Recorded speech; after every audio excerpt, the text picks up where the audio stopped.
condo built about 30 years ago, and what these folks have done is they've blown out one of their closets that was just coming into the bedroom, and they've expanded the master bath. So it's much nicer, much more up to date. But when they did that, they lost a closet. So I've done work for them in the past, and they hired me to put a wall unit on this entire wall. But right now, I'm thinking really we need to do the big closet unit first.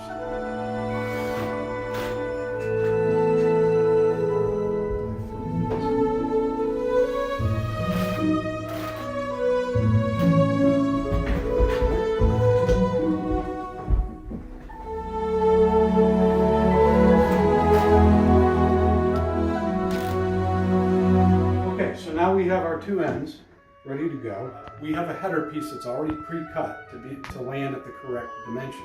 So the next step is the header.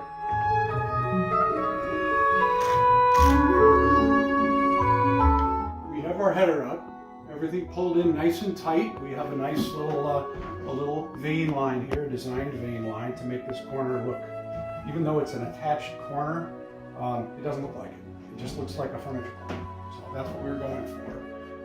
We're really hanging our hat on the fact that all these parts are cut on a panel saw. So all the ends are perfectly 90 degrees.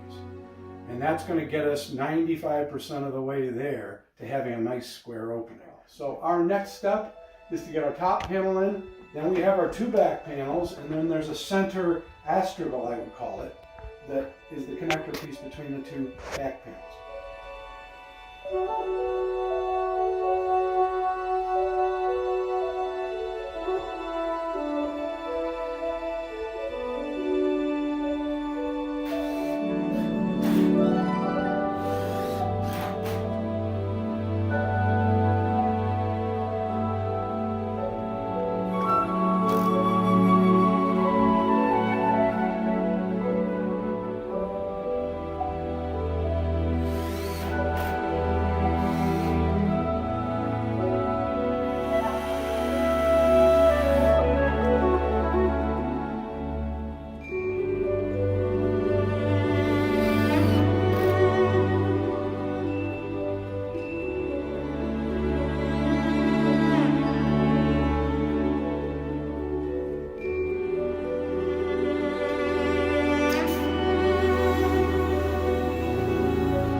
This is sort of our almost wrap-up day.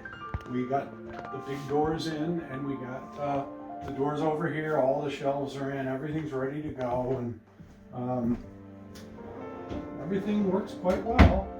We ended up doing these doors with, these are called zero protrusion hinges. And as you can see, they're kind of, they open to 155 degrees, which is pretty impressive. But that's really nice. The customer in this case did not want to see hinges, so we had to use these, and it's a little bit more of an elaborate situation to make them work, but work they do. You know, they're only under stress when they're fully opened like this. When they're closed, they're kind of at rest, and they'll never sag or anything. So I was a little concerned with doors this big, because these are 1 1/8 thick, and we had to actually rabbet them out to be 13/16 thick where the hinge hits. So there were a lot of things to take into consideration, but it all seems to have worked out. Because these things just, you know, we got lucky and they just fell right there. Now I may tighten this joint up just a little bit, but that's a very fine tuning kind of thing. So now the last thing to consider is the handles, which are 13 inches long, are going to go on this, but the owners of the home are not here right now. And rather than give it my best guess and put them in the middle, I'm going to wait till she's here just to show her some options. She might prefer it down at a more ergonomic level. So we don't drill these until she's right in front of me saying, yep, do it that way. So that's an important detail anyway. But everything has turned out just everything I'd hoped it could be. And so this job is a wrap.